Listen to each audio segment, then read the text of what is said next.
Vô, vó, presta atenção agora, porque em alguns países a experiência quase sempre é sinônimo de respeito. Mas aqui no Brasil a história é outra. Estelionatários se aproveitam da fragilidade dos idosos exatamente para aplicar golpes. Conheça agora os principais crimes praticados por esses oportunistas na reportagem de Elaine Cortez.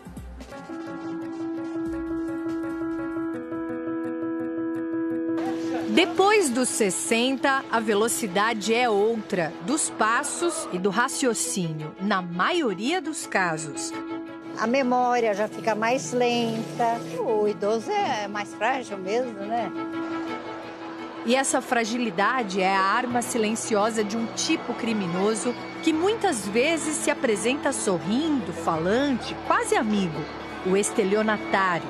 Ele estava muito bem vestido, era um senhor. Quem investiga os estelionatos sabe que os idosos estão entre as principais vítimas. Mas não basta ter mais de 60 anos. O famoso 171 precisa perceber uma brecha para contar uma história.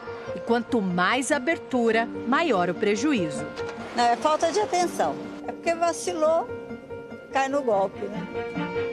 Aos 73 anos, Dona Neide é uma senhora super antenada. Ativa, universitária, cheia de amigos, domina a tecnologia. E nada disso foi garantia. Ela caiu num dos golpes mais tradicionais.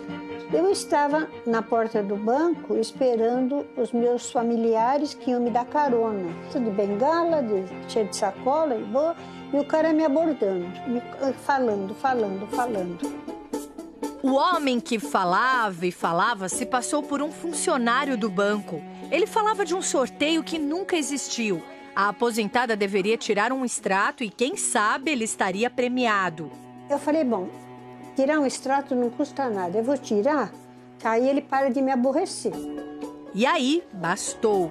E na hora que estava saindo o papel do extrato, vem um me perguntar a hora.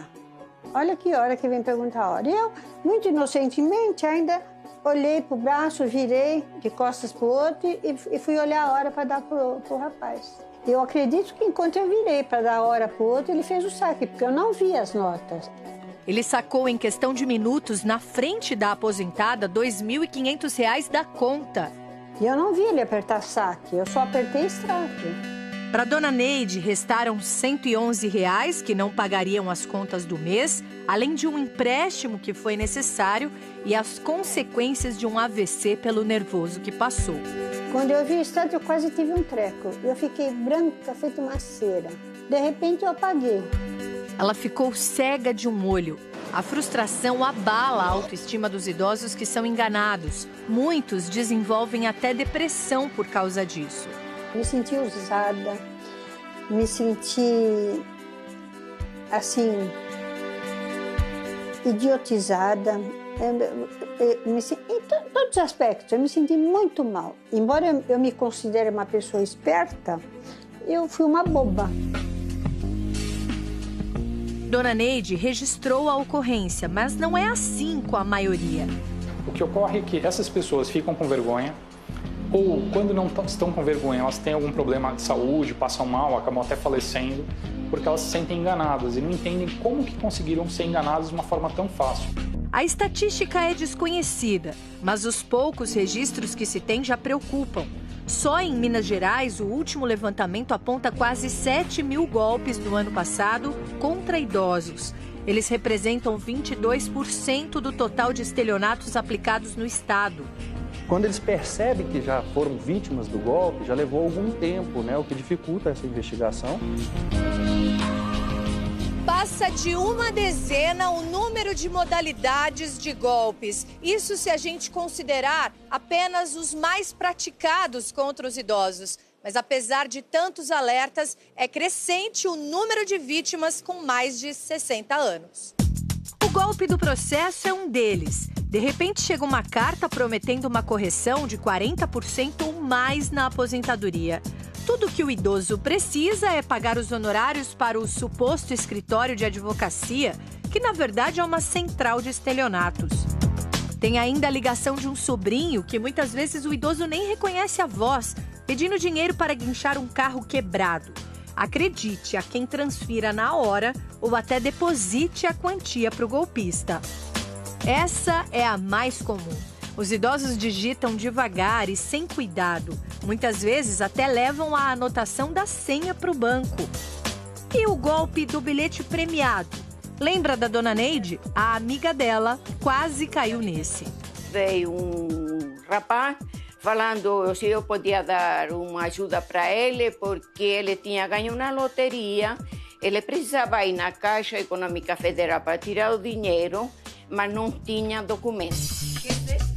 Mas ele exigia que ela provasse que tinha dinheiro e não roubaria o prêmio. Aí eu fui tão idiota que eu fui para casa, peguei uns dólares que eu tinha lá e trouxe e mostrei que eu tinha dinheiro. Aí apareceu outro rapaz para dar uma mãozinha. Sabe qual era a condição? A condição é que eu deixasse o dinheiro na bolsa dele, do rapaz. Parece óbvio, mas só parece.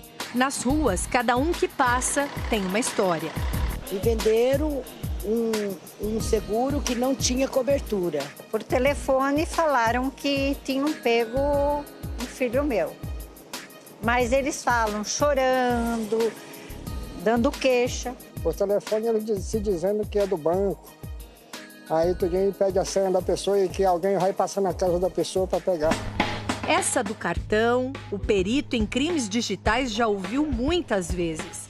Geralmente o criminoso entra em contato com uma vítima, ele acompanhou essa vítima, ele viu ela fazendo alguma compra, e ele pode ter obtido a senha no momento que a pessoa digitou aquela senha. A partir daí ele segue, descobre onde a pessoa mora e faz o contato telefônico. E normalmente diz, olha, o seu cartão foi clonado, existem uma série de despesas do seu cartão, nós vamos precisar receber o seu cartão, retirar o seu cartão.